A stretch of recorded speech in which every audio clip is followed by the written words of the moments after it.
For our next interview, we will be hearing from Dr. Courtney Tracy. Dr. Tracy is a renowned psychotherapist and clinical entrepreneur. She is the founder of Exist Centers and the creator of The Truth Doctor social media accounts. Her exceptional reach online has allowed her to help over 2 million people so far. Please welcome the incredible Dr. Courtney Tracy. Hi, it's an honor to be here. Thank you. Oh, thank you so much. Thank you so much. Can I call you Tracy? Courtney? Courtney works. Yeah. Thank you. All right. So, Courtney, you are on the front line trying to build peace of mind in society, and you're reaching out to people globally. Could you tell us about that work? Thanks, Courtney. Yeah, absolutely. I think the first important thing to realize when it comes to my platform is in the context of peace. For so long, I lived as an individual that had no idea what peace felt like. And more so, I was someone who really did the opposite of peace when it came to my interpersonal relationships, my community, my society, my family, my friends. I have mental health diagnoses that make it really difficult, that used to make it really difficult for me as a human being to feel grounded and to feel like I had the ability to feel a sense of peace. So when I'm doing my work globally, a lot of it has to do with having the ability to admit that, having the ability to say that you're capable of cultivating peace within yourself and using that truth that lives within me to help other people find that truth within themselves. There's so much that goes on in every individual's life, if we think about it from a macro global scale, all the way down to even the cellular changes that can occur within our bodies and whether we feel a sense of peace or a sense of pain within ourselves. So this ability, my current reach globally and the messages that I'm sharing and my ability to do so really stems from knowing what it feels like to have inner conflict, really intense inner conflict, and then to be able to reconcile that within myself and support that message within other people. It's not something that's easy, and it's definitely an angle that some clinicians either don't take or don't need to take because they haven't had this internal experience of certain mental health disorders like I have. And I also think it's really important that we're able to, as individuals, admit when we perhaps have been the opposite of peace for ourselves or other people and talk about what the journey looked like to get to a place of peace through adversity. Incredible. So from the experience of speaking with people and talking to those trying to find peace, what is your assessment of where society is at right now? I mean, what are the complex issues that humans are dealing with that stop us from living peacefully together? I think that's a really great question. And I think fundamentally it comes down to fear. Peace feels gentle. Peace feels active and exciting, and peace feels expansive. When you're living in fear, whether that's because of the country you're in, the family you were raised in, or the body you live in, when we experience fear, it's a blinder. We can think about that neuroscientifically in terms of how the brain works. We can also think about it societally in terms of how we protect ourselves and who we determine is safe and not safe. It really comes down to fear, and that's how we function. We are entities that want to survive. The problem is we tend to get in loops, whether that's systems that are in society or whether that's systems within ourselves that make us make decisions based off of internal fear. And that's usually what I see. When I think about my own personal journey, recovering from what I needed to recover from, when I think about my clients' individual journeys, and as a licensed clinical social worker, when I think about the journey of the communities that I've worked with and the country that I live in, it shows up as stress. It shows up as fear. It shows up as anxiety and anger. All of these mechanisms that we've developed throughout the course of human evolution that we even see in animals. It's this protection that we choose to enact, or perhaps don't choose to enact, in order to survive.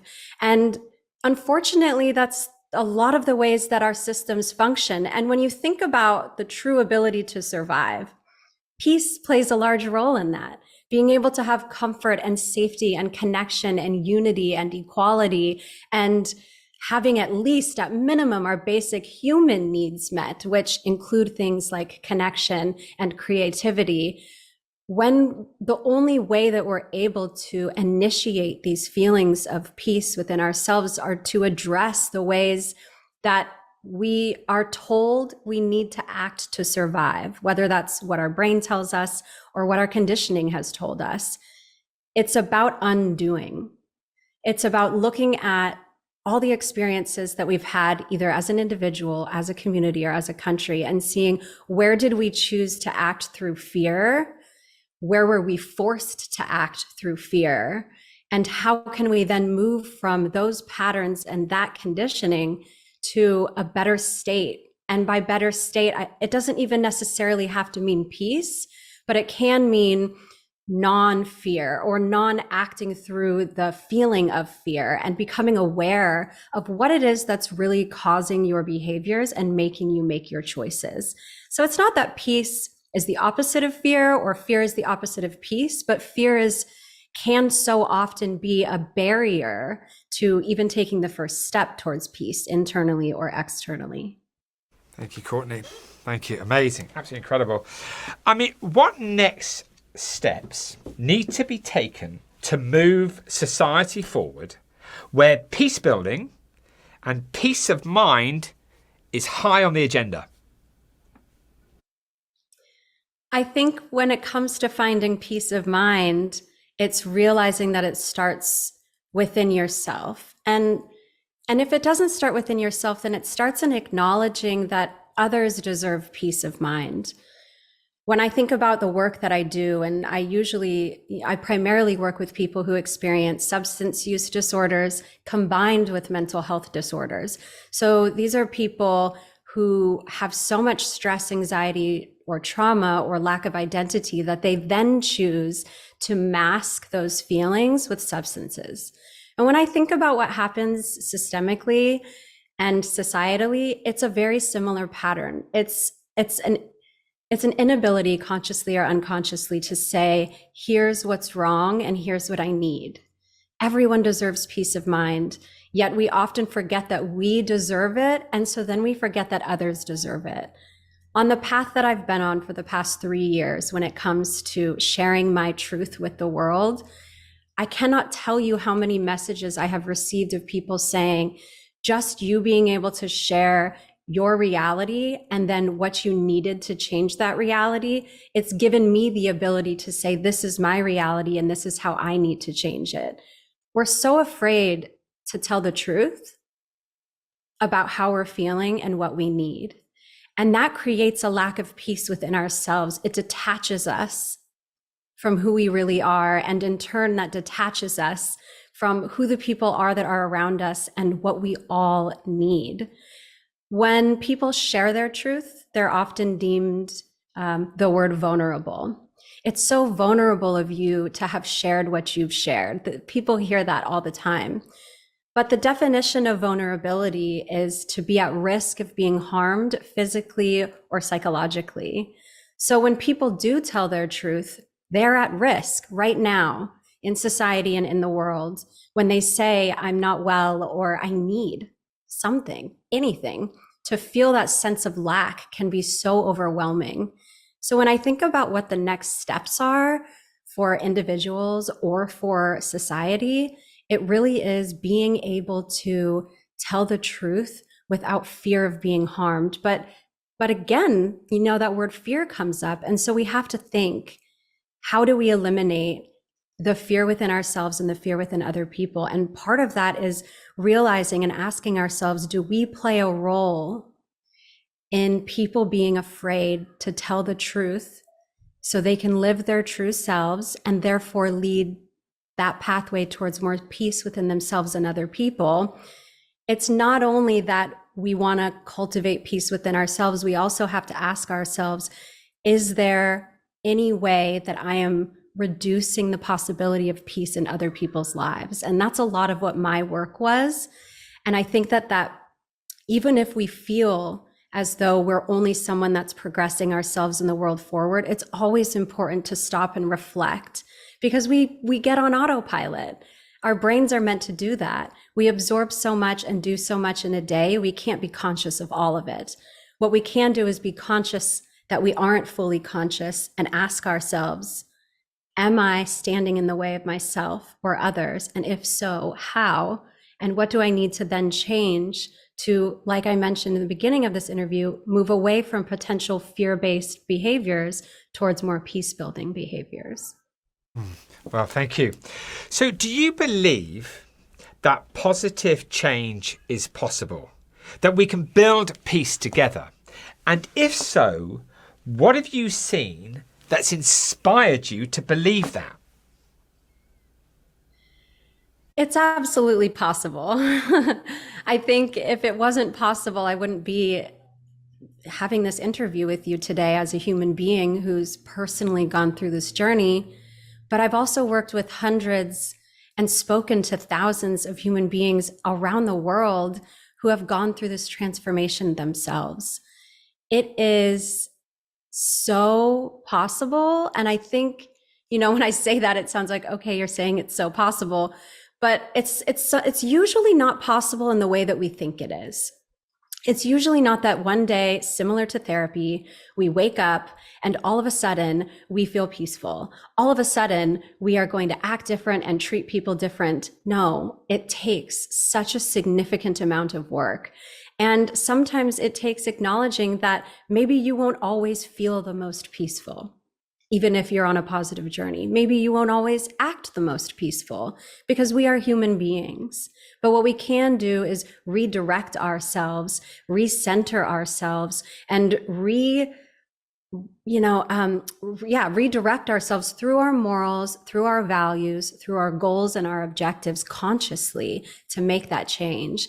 So if anyone's listening now and they think, I want to make this positive change, I'm not quite sure if it's possible, one of the things I would recommend for you to do would be to check in on whether or not you're shaming, blaming, or guilting yourself for not being perfectly positive or perfectly peaceful. When we jump ahead of the journey, it becomes inauthentic. And I think authenticity plays a major role here as well. When someone says, I'm being my authentic self, and let's say they're acting very positive and very peaceful, they may have jumped a few steps. So perhaps they feel as though they're acting authentic, but it's a fake authenticity because you're really pretending to be somebody that you hope to be in the future. True authenticity is being who you are right now in the moment and saying, I want to be on this journey of positivity and peace. So when I'm even reflecting professionally on, is positive change possible? Can we cultivate peace internally and externally? I'm not only imagining the final session of my clients or my clients who graduate my treatment center, I'm also envisioning and imagining their whole journey, the peace that can be found in the pain, the positivity that can be found in the acknowledgement and the alleviation of the negative. So there's a lot that can be done. And when I think about steps that can be taken, one is admitting where you are in the moment and not trying to jump ahead, even though peace one day globally and within us all is an incredible journey. And of course, a wonderful destination. We can't forget that it's a journey. So that's the first thing, is the step is to acknowledge that it takes and is a process. And I think the second thing is grace. One of the best things that can reduce guilt, shame, and blame is grace. And it can be difficult to give that to ourselves and to give that to other people.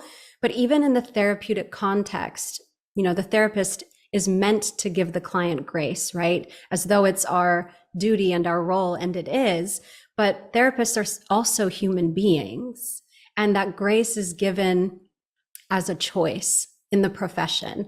And everyone globally can also make a choice to give that grace to another human being, as well as to give that grace to themselves.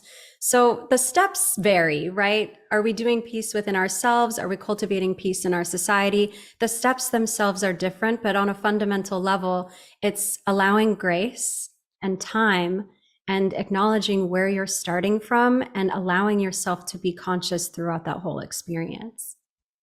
Thank you so much, Courtney. Could you tell me a little bit about when I come to your channel, when I come to your social media, what am I going to experience? What's kind of your offering? Could you just talk to me about that so that others know? Of course. Well, I do have to say that when I'm live and doing interviews, it really does come from my heart and from my pain that has turned into purpose. On my pages, however, you will see my free character, my personality. You will see the parts of my creativity and education and experience that may not show up in the tone or the cadence that I'm providing you today, but that do show up as freedom. I'm dancing around. I'm acknowledging continued pain I'm dealing with. I am sharing messages of true authenticity and meeting yourself where you're at. And really, I think what my, it's more so social channels do, TikTok, Instagram, is it gives you a place to feel like however you are, that's okay. When it comes to my YouTube show, The Truth Doctor Show, I really break down characters in TV shows, and I do it for a very specific reason. We're able to see the journey. We're able to see whether that's the hero's journey or their depths that they have to go through. And it shows us the continuum of human experience. And we're able to dive into those together and say, how do I relate? How am I different? And what lesson can I learn from this? And when you think about cultivating peace, and one way to sort of frame in your mind what that may look like, sometimes it's taking a look at either your own journey or a character's journey or someone in your life's journey and seeing the moments of strength and connection that they might not be able to see the first time around watching or looking through it. Amazing. We have a few minutes left, and before I get to you about finding out actually where we go to check out the content, can I just ask you, because we've got a tiny little bit of time that I didn't think we were going to have, so I just want to ask you a little question, which is, if you could say one thing to inspire a young person on their journey, because it's tough, right? I mean, as we look out there in the world with the difficulties that we're all dealing with right now, there's a lot of young people kind of feeling, wow, this is tough stuff, and I've got some big decisions to make. What would you say to a young person who's at that point in their life? I think I would say the same answer that I give when someone asks me what I would say to my younger self. Whether you are experiencing the depths of any pain you can imagine, or whether you are having a mildly difficult day, you don't have to hurt yourself because they hurt you or because the world is hurting. And it's really important that we acknowledge that as human beings. Our environment and our relationships, including the relationship we have with ourselves, are so influential to what we think about ourselves and how we treat ourselves. And so I want to repeat, you don't have to hurt yourself because they hurt you or because the world is hurting. You are allowed to cultivate a part of peace within you. You are allowed to feel okay, even if that feels unfamiliar. And even if that feeling is fleeting, it's real, it exists, and it can grow. Amazing, amazing. So you create wonderful content that we've discussed on social media and, of course, the YouTube channel. What is the best way for people to view your material and support you? Thank you so much for asking, Jeremy. I can be found on social media on TikTok, Instagram, and YouTube at @the_truth_doctor. And my website is thetruthdoctor.com. Well, listen, we're all clearly going to go there, Courtney, for those who, need support. I mean, today, the International Day for UN Peacekeepers. And you and I know, Courtney, that peacekeeping happens in our homes, it happens in our schools, it needs to happen in our communities, it happens in places of work, it happens in areas of conflict. And it's just so wonderful to hear you talk about finding peace of mind, because if we can have peace of mind, then we can go out there and we can become a real peacemaker ourselves, right? Right, of course. Okay. Well, thank you so much. It's an absolute pleasure, to be chatting with you, Courtney. And really good luck with everything that you're doing. Good luck. Thank you so much, Jeremy, and have a good day, everyone.